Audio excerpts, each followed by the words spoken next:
everyone, and welcome back to another episode of Terraria. This episode's going to be a bit different than previous episodes, because this one's actually going to be fully segmented.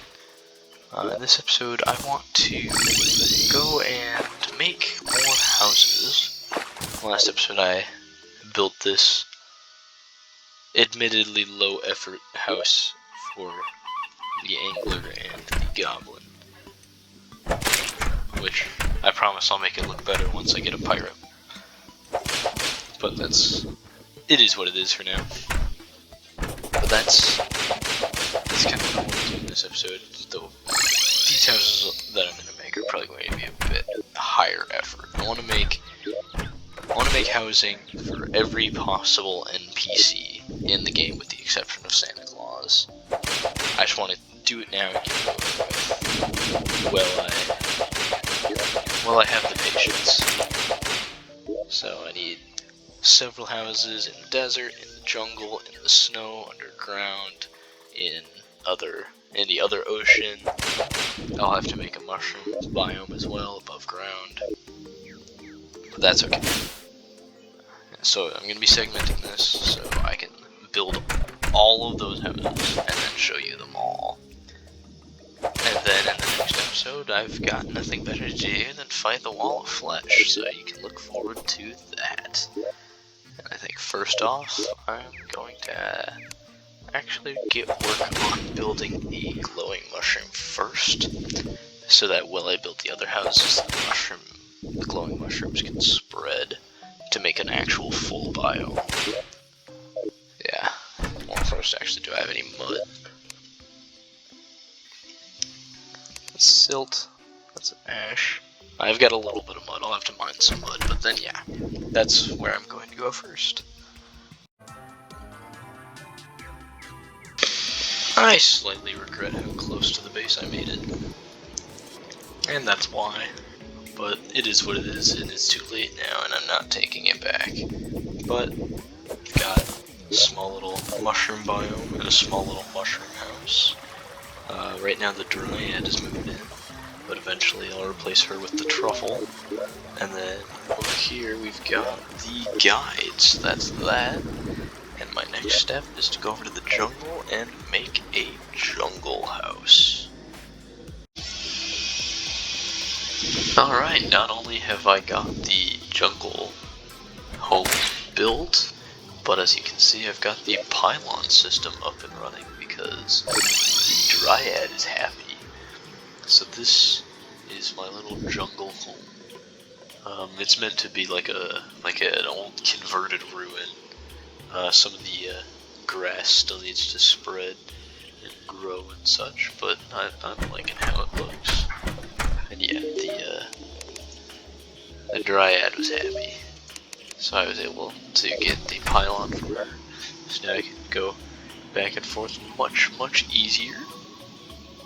And next on the list is underground snow. So I'll probably do that.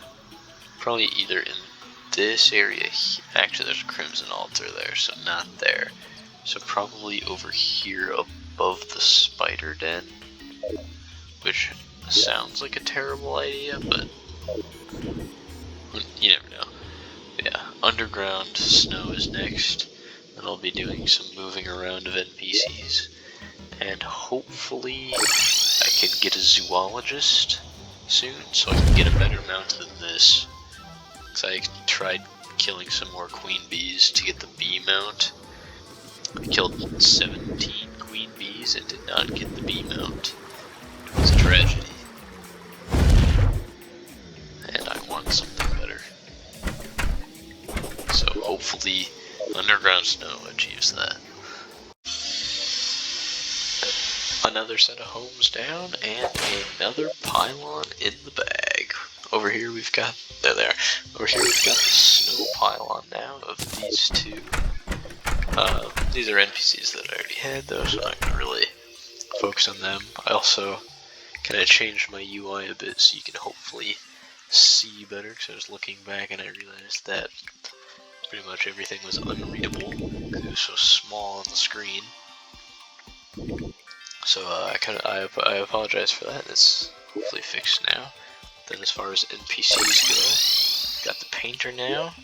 Doesn't sell much, but it'll allow me to paint things so I can make nicer things and better builds. And then I've got the arms dealers, got some illegal gun parts, and the mini shark, among other things. So those are the two new NPCs. And the next house I'm going to make is just going to be the underground one. And I'll probably just do that right over here, maybe. Just a simple underground house for like the demolitionist, probably. But another thing, I know I said earlier I was going to make a house for every possible NPC, and that is actually not true. I kind of thought about this. There will be 5 NPC houses in 2 locations that will not be built because I can't just assume the Hallow will be in a certain place. So I'm gonna have to wait until hard mode to see where the Hallow spawns to see where I put those houses. But then I'll build those quickly. And yeah, this is all underground, so I'll probably clear out some of this water and then stick the house here on the opposite side of my little fishing spot. Yeah, that's what's next. Underground for the, I'm thinking the clothier, and actually I think it's the clothier and the tax collector is in underground. I don't have the tax collector yet. The clothier can go there for now.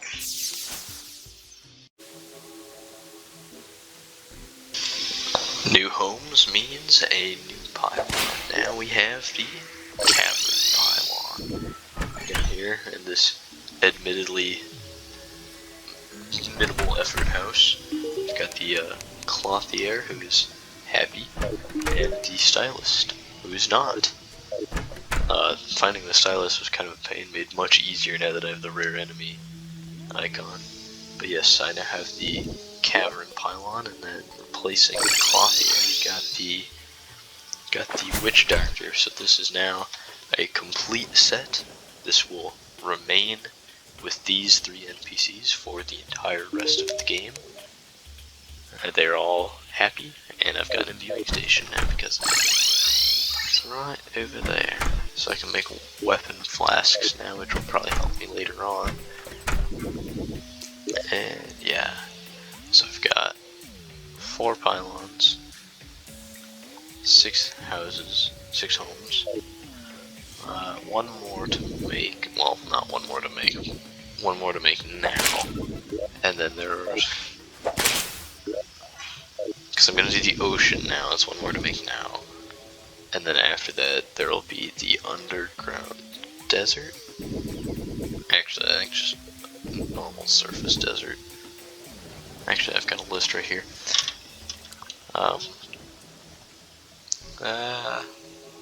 Yeah, just desert. Just above ground desert. And that will mark the last pre-hard mode house that I can build, because the rest would require Hallow.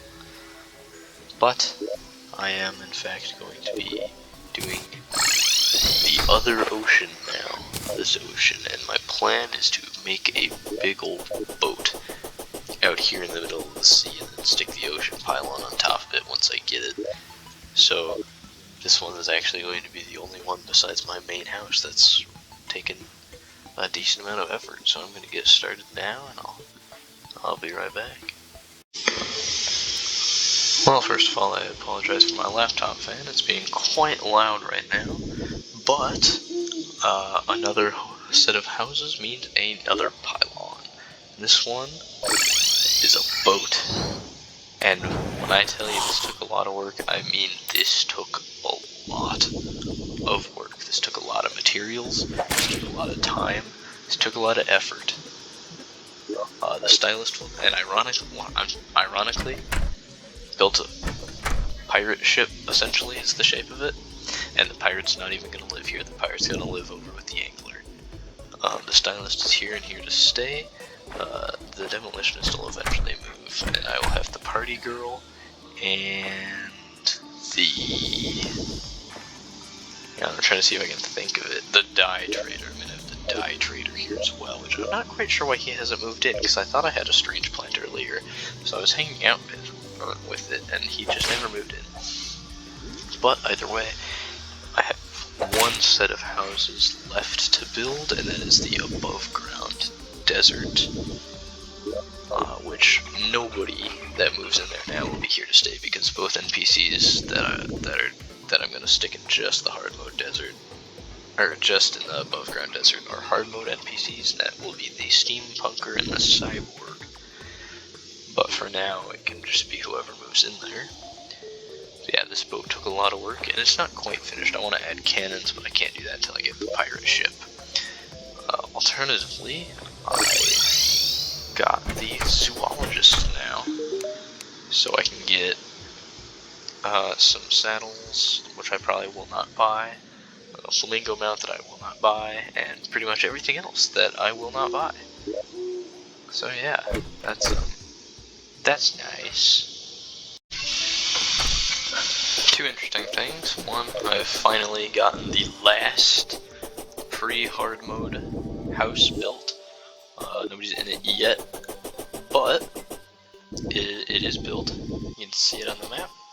And here it is. It's nothing overly complicated, just a simple sandstone brick building with some clay roofs and some cactus toilets for when you're really desperate. When you gotta go, you gotta go. And then over on the ocean, the dye trader has finally arrived. Actually, the dye trader has finally arrived. So I was able to purchase a dye vat, so I can craft dyes now. More interestingly, or I shouldn't say interesting, more usefully though, I can get his strange plant dye trade to get some unique dyes.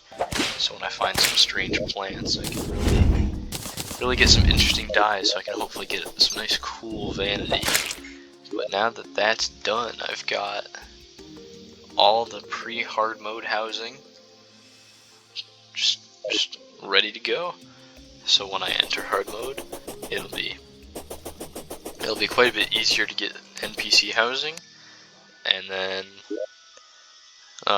there'll only be 2 more houses to get, and that'll be in the underground Hallow and the Hallow Desert. So I'll build those in the same episode, just like I did with this one, and then that will be everything, and I'll never have to bother with housing again. And I honestly cannot wait for that. That will be very nice, because this is the first time I've ever put effort into housing, and it's a lot of work. But with that being said, I do believe it is time for me to fight the Wall of Flesh. So I've got everything ready, and I'll do that in the next episode. I'm actually really excited because once I've beat the Wall of Flesh, obviously I'll be in hard mode, and then there will be so many things that I can finally do. So I hope you enjoyed this episode, this rather grindy episode of Terraria, and I will see you in the next one.